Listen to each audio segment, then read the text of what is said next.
Tänään kerromme Miltsivan ja pizzasta. Parasta pizzaa, mitä saa kaikkialla Eurooppaa. Laitamme siihen pelkkää lihaa ja niin paljon juustoa kuin saamme laitettua. Muistakaa, me annamme pizzamme ilman ananaksia. Jos sinä syöt ananasta pizzassasi, mitä oikein ajattelet? Tilaa meidän pizzaa ilman ananaksia.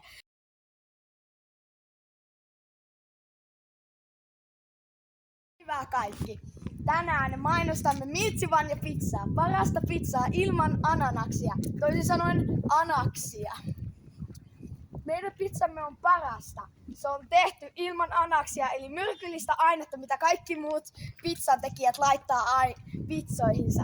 Joten tilatkaa meidän pizzaa ja soittakaa numeroon 050 305 455 3069. Kiitos ja hyvää päivänjatkoa. Hyvä kaikki. Tänään mainostamme Miltsivan ja pizzaa. Parasta pizzaa ilman ananaksia. Toisin sanoen anaksia. Meidän pizzamme on parasta. Se on tehty ilman anaksia, eli myrkyllistä ainetta, mitä kaikki muut pizzantekijät laittaa pizzoihinsa. Joten tilatkaa meidän pizzaa ja soittakaa numeroon 050 305 455 3069. Kiitos ja hyvää päivänjatkoa.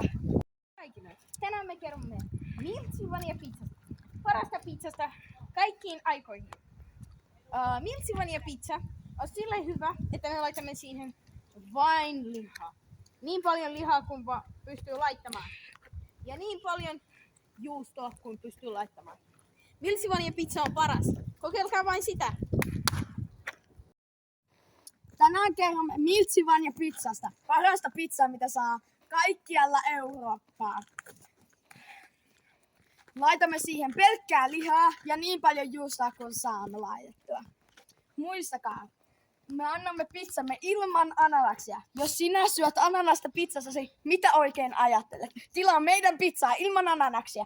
Soita tähän numeroon 050 069 760 ja 567. Kiitos ja hyvää päivänjatkoa.